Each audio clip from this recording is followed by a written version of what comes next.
कंबत के वध के बाद तदनंतर दोनों भाई कंबत के बताए गए अनुसार सुग्रीव से मिलने के उद्देश्य से पंपा नामक पुष्करिणी के पश्चिम तट पर पहुंचे। उन्होंने वहां सबरी के रमणीय आश्रम को देखा। सबरी सिद्ध तपस्विनी थी। उसने राम लक्ष्मण का अपने आश्रम में पद हार्दा आदि से यथोचित सत्कार और पूजन किया। रामचंद्र ने सबरी से पूछा, हे तपस्विनी, तुम्हारी तपस्या में किसी प्रकार की कोई विघ्न बाधा तो नहीं पड़ती? कोई राक्षस आदि तुम्हें कष्ट तो नहीं देते? राम के स्नेहयुक्त शब्द सुनकर वृद्धा सबरी हाथ जोड़कर बोली, हे प्रभु, मेरे इस आश्रम में आपके पधारने से मेरी संपूर्ण तपस्या सफल हो गई। मेरे गुरुदेव तो उसी दिन वैकुंठवासी हो गए थे जिस दिन आप चित्रकूट में पधारे थे।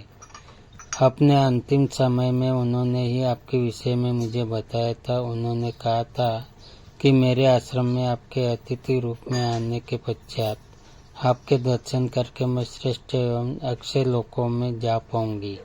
हे पुरुष सिंह, मैंने आपके लिए पंपा तट पर उत्पन्न होने वाले नाना प्रकार के मीठे और स्वादिष्ट फलों का संचय किया है।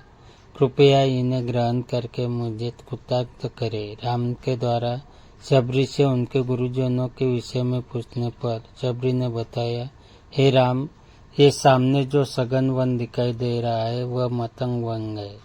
मेरे गुरुजनों ने एक बार यह विशाल यज्ञ किया था। यद्यपि इस यज्ञ को हुए अनेक वर्ष हो गए हैं, तथापि अभी तक इस यज्ञ के सुगंधित धुएं से संपूर्ण वातावरण सुगंधित हो रहा है। यज्ञ के पात्र अभी भी यथास्थान रखे हुए हैं।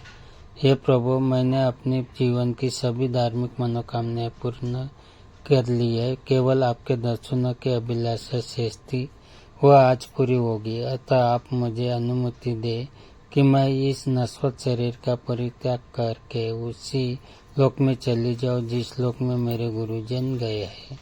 सबरी के अदम्य आध्यात्मिक शक्ति को देखकर राम ने कहा, हे परम तपस्विनी, तुम्हारी इच्छा अवश्य पूरी होगी। मैं प्रार्थना करता हूँ कि परमात्मा तुम्हारी मनोकामना पूरी करे। रामचंद्र जी का आशीर्वाद पाकर सबरी ने समाधि लगाई और अपने प्राण विसर्जित कर दिए। इसके पश्चात सबरी का अंतिम संस्कार करके दोनों भाई पंपा सरोवर पहुंचे। निकट ही पंपा नदी बह रही थी, जिसके तट पर नाना प्रकार के वृक्ष, पुष्प एवं पल्लव से शोभायमान हो रहे थे। उस स्थान की शोभा को देखकर राम अपना सारा शोक भूल गए। वे सुग्रीव से मिलने की इच्छा से पंपा के किनारे किनारे